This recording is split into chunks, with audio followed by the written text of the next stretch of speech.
Baik, selamat siang Bapak Ibu, Bapak Rektor yang terhormat. Berikut saya, Eva Agustina Lestari ini, kami perwakilan dari Departemen Anak di Fakultas Keperawatan dan Kebidanan, khususnya kami di Prodi S1 Keperawatan, akan mencoba menjelaskan tentang roadmap yang telah kami susun. Untuk yang pertama, saya akan sampaikan terkait tentang roadmap di departemen kami.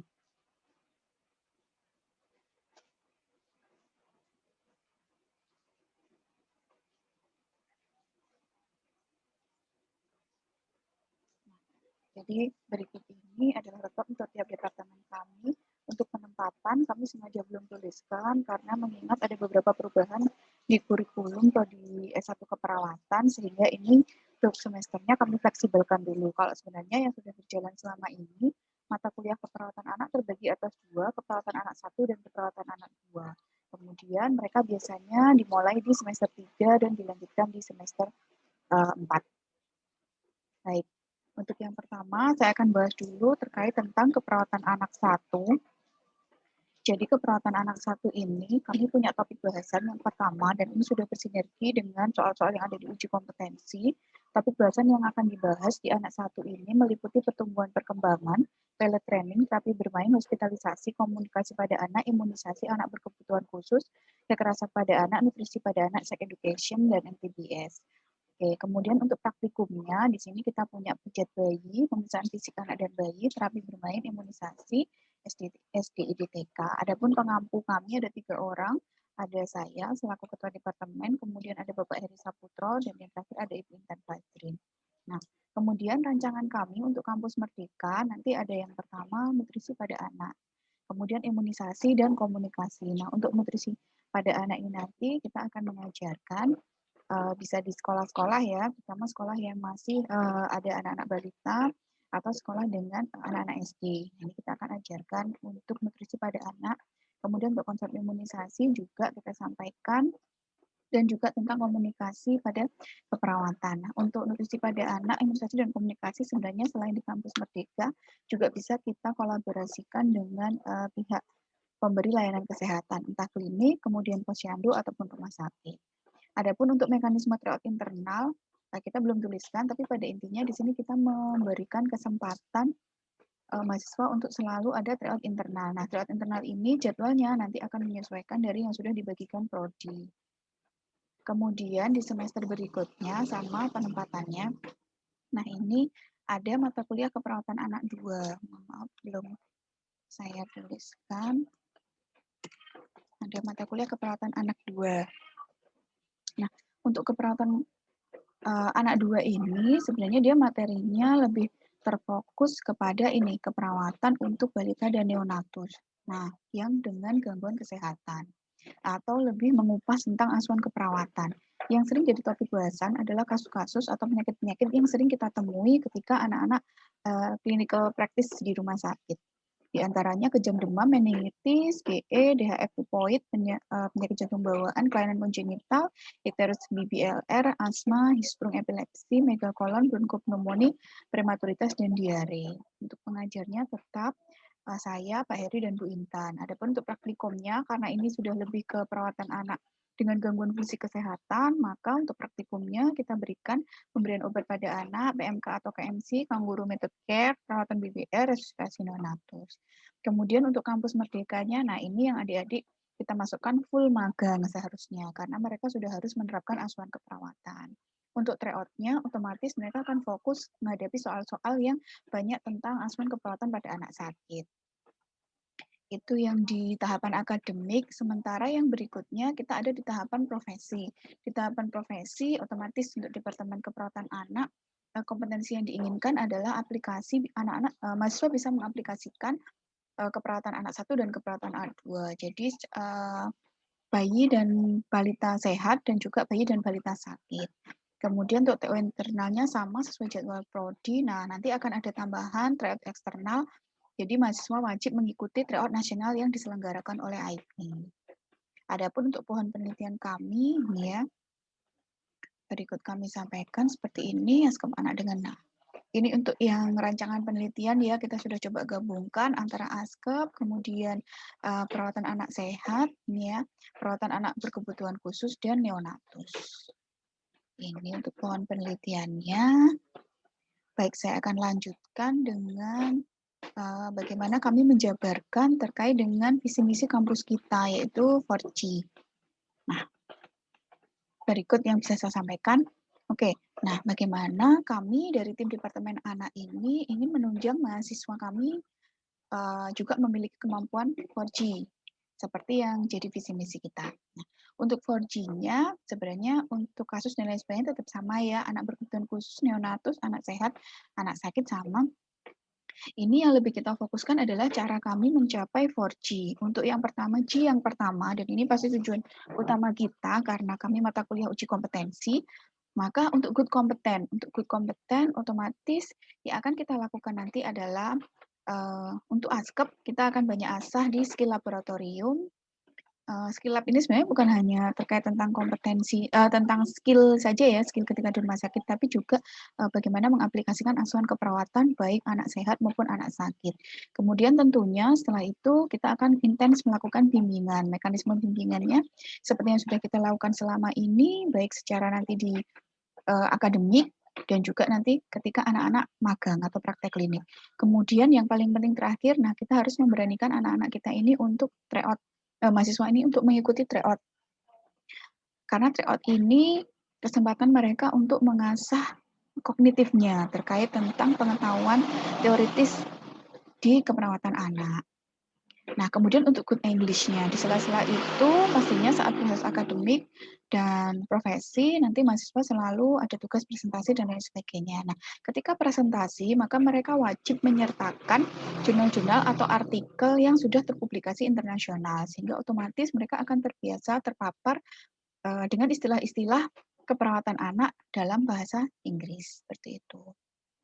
Di sela-sela itu juga selain hanya bukan hanya ya, selain mengumpulkan literatur review yang terkait yang sudah masuk dalam publikasi internasional, diharapkan nanti di sini untuk Good English mahasiswa juga akan kita fokuskan untuk banyak mengenal vocabulary terkait tentang kesehatan di anak ini. Kemudian untuk good mentality dan personality-nya, nah ini ada edukasi dan kompetisi. Jadi sebenarnya ada beberapa kemampuan skill yang bisa kita jadikan kompetisi untuk mahasiswa kita.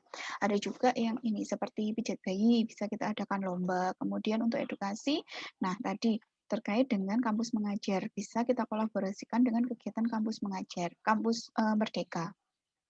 Sehingga anak-anak akan terjun langsung, mahasiswa akan terjun langsung untuk memberikan edukasi kepada sasaran-sasaran yang diinginkan.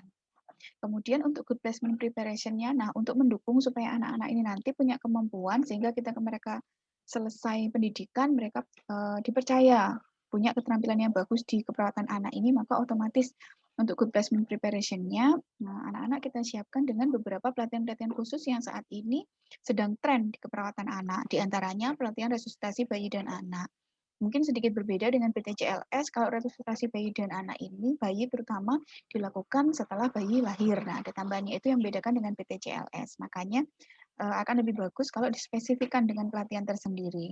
Kemudian, nah sekarang yang mungkin sedang tren ya, pelatihan pijat bayi dan anak. Banyak sekali mahasiswa kita yang rupanya sudah ikut klinik, bukan klinik mungkin seperti rumah perawatan dan lain sebagainya yang di dalamnya juga ada kegiatan, ada skill untuk melakukan pijat bayi dan anak, ada treatmentnya di sana. Dan mulai ada beberapa mahasiswa yang saat ini sudah berani melakukan home visit untuk memberikan pijat bayi dan anak. Tentunya untuk mencapai hal itu, mahasiswa akan kita bekali dengan pelatihan pijat bayi dan anak.